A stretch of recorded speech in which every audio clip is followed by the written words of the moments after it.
আৰু ইয়াকে আচলতে শাস্ত্ৰত কোৱা হয় উপবাস। উপ মানে ওচৰত, বাস মানে বসতি কৰে।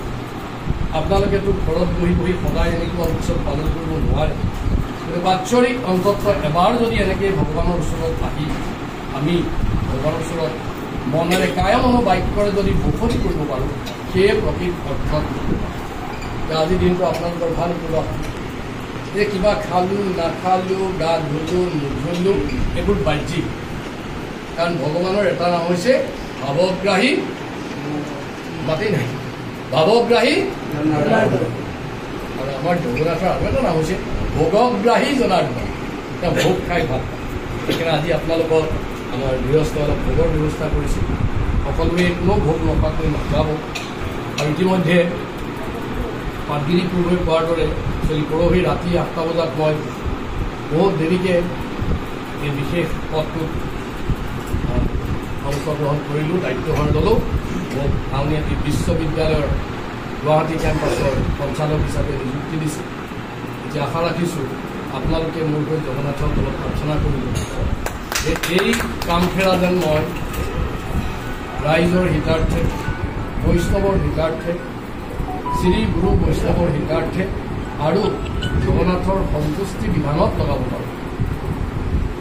মই 36 বছৰ কাল চাকৰি কৰিলোঁ। বিশেষ কিবা কাৰণত তাত জগন্নাথৰ পূজা কৰিব পৰা নাছিলোঁ।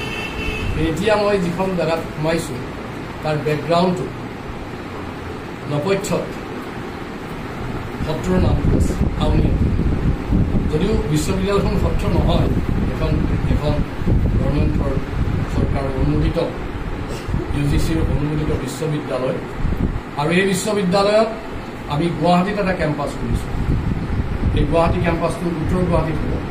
আৰু মই সকলোকে এটা খবৰ দিছোঁ, যিটো মই সঞ্চালক ক'ব লাগে, যে আমি এই আগষ্ট মাহৰ 1 তাৰিখৰ পৰা এটা বিশেষ কোৰ্চ আৰম্ভ কৰিম।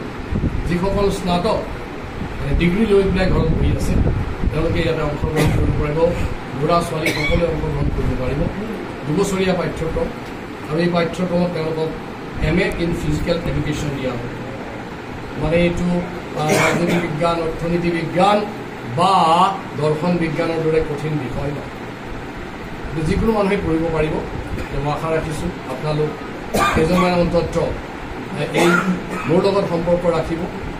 আপোনালোকে অন্ততঃ আপোনালোকৰ ল'ৰা ছোৱালী যদি কোনোবা ডিগ্ৰী পাছ কৰি এনেই বহি আছে ঘৰত, তেওঁলোকক 2 বছৰৰ ভিতৰত MA ডিগ্ৰীটো দিয়াৰ ব্যৱস্থা কৰক। কাৰণ এইটো আমাৰ ডিগ্ৰীটো অনুমোদিত ডিগ্ৰী। আৰু পৃথিৱীৰ যিকোনো জেগাত গৈ এই ডিগ্ৰীটো লৈ কটন বিশ্ববিদ্যালয় যেনেকুৱা, গুৱাহাটী বিশ্ববিদ্যালয় যেনেকুৱা, ডিব্ৰুগড় বিশ্ববিদ্যালয় যেনেকুৱা, তেজপুৰ বিশ্ববিদ্যালয় যেনেকুৱা, অসম বিশ্ববিদ্যালয় যেনেকুৱা, সেই তেনেধৰণৰ এটা ডিগ্ৰী তেওঁলোকে যিকোনো জেগাত এটা নিযুক্তি ব্যৱহাৰ কৰিব পাৰে। মই আশা ৰাখিছোঁ।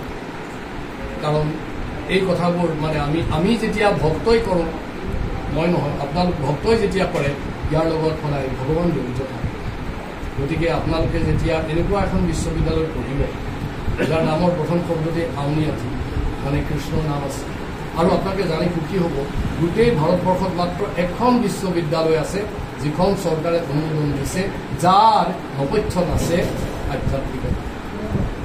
আপোনালোকে জানে কিমানবোৰ অনুষ্ঠান আছে, তাৰ কাৰো নপথ্যত এনেধৰণৰ এটা আধ্যাত্মিকতা নাই। মই সেই অৰ্থত আচলতে ইয়াত যোগদান কৰিছোঁ।